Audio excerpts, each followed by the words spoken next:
Next matchup, Colts, Chargers, 405 Los Angeles.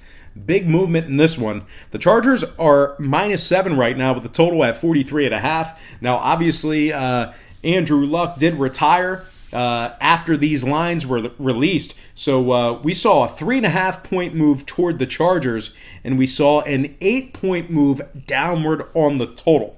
So the Chargers open 3.5 all the way up to -7. Total open 51.5 all the way down to 43 at a hook. Now 54% are leaning toward the Chargers, 65% shaded toward the over right now. And at the moment, the Colts are plus 255 on the money line. We have Jacoby Brissett for the Colts, Philip Rivers for the Chargers.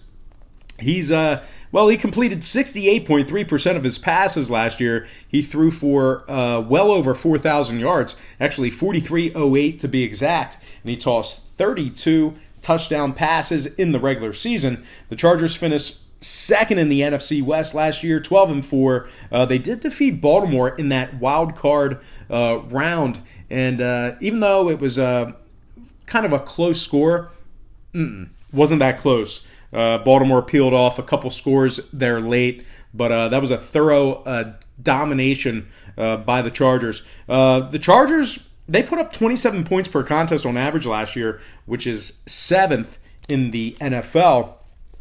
They also covered 5 out of their last 8 ball games, 7-3 against the spread in their last 10, taking on the Colts. Once again, if you're into historical trends. Now, Indy, they failed to cover in 7 out of their last 9, taking on the Chargers. I pretty much just said that. So with all that said and done, I'm going to lean Chargers -7 and the over 43.5 in that game.